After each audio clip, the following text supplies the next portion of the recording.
예레미야 52장 1절부터 11절입니다. 오늘 본문의 배경이해입니다. 예레미야의 예언 말씀은 앞장에서 모두 끝났습니다. 이제 예루살렘 멸망과 유다의 마지막 왕인 시드기야의 운명에 대한 말씀입니다. 이 말씀은 열왕기하 24장 18절부터 25장 30절의 내용과 매우 유사합니다. 어떤 부분은 더 자세히 기록하고 있습니다.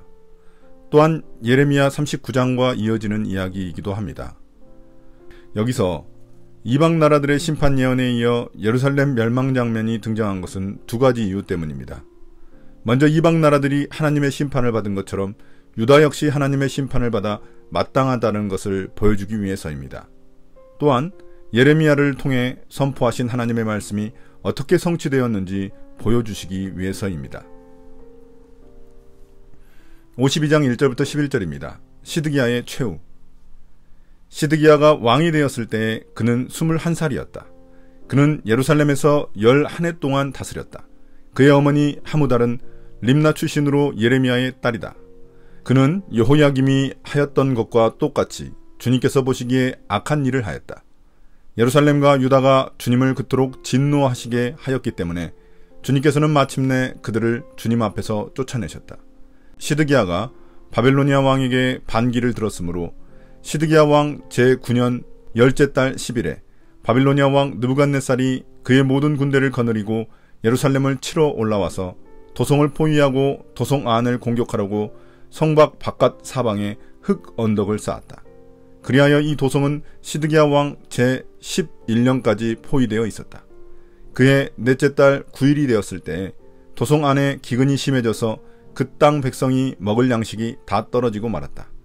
드디어 성벽이 뚫리니 이것을 본 왕은 바빌로니아 군대가 도성을 포위하고 있는데도 밤을 틈타서 모든 군사를 거느리고 왕의 정원 근처 두 성벽을 잇는 통로를 지나 도성 바깥으로 빠져나와 아라바 쪽으로 도망하였다. 그러나 바빌로니아 군대가 시드기야 왕을 추격하여 여리고 평원에서 그를 사로잡으니 시드기야의 군사들은 모두 그를 버리고 흩어졌다.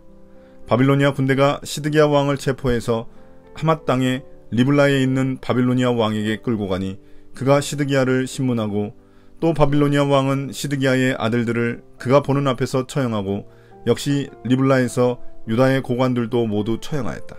그리고 바빌로니아 왕은 시드기야의 두 눈을 뺀 다음에 쇠사슬로 묶어서 바빌론으로 끌고 가서 그가 죽는 날까지 감옥에 가두어 두었다. 52장은 시드기야의 등장부터 다루고 있습니다. 시드기야는 21살의 왕이 되어 11년 동안 유다를 다스렸습니다. 그는 자신의 어린 조카였던 여호야긴이 바빌론 포로로 잡혀가자 대신하여 유다의 왕이 되었습니다. 그의 어머니 하무달은 림나 출신으로 예레미야의 딸입니다. 여기서 예레미야는 예언자 예레미야와 다른 사람입니다.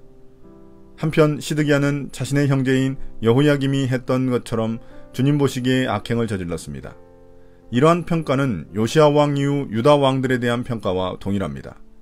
우상 숭배와 하나님에 대한 불순종은 하나님의 진노를 불러왔기에 그들은 주님과 단절되었고 결국 나라가 망해서 바벨론의 포로로 끌려가게 된 것입니다.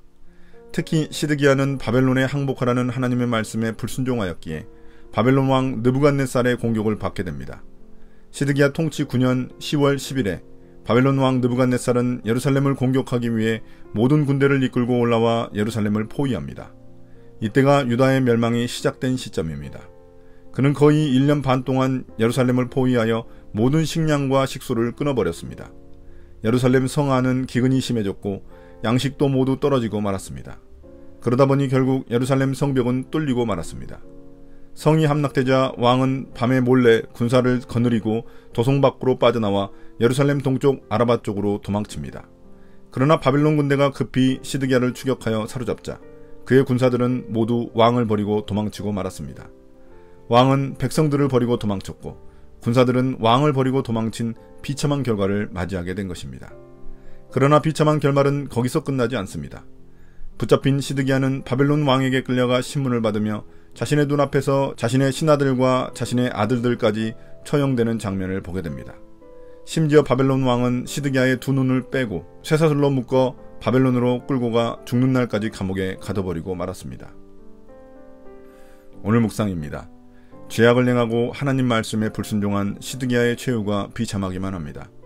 죄악의 결과가 고통과 죽음뿐이라는 것을 다시금 깨닫게 됩니다. 자기 욕망대로 살려고 우상 숭배를 한 것이지만 결국 자유를 잃고 포로로 전락하고 말았습니다. 하나님을 배신했더니 자기 군사와 신하들에게도 배신당하고 말았습니다. 이처럼 지속적인 불순종과 죄악의 결과가 어떤 것인지 깨닫고 항상 주님과의 관계를 점검해야겠습니다. 그 방법이 바로 말씀 앞에 자신을 비춰보는 묵상입니다.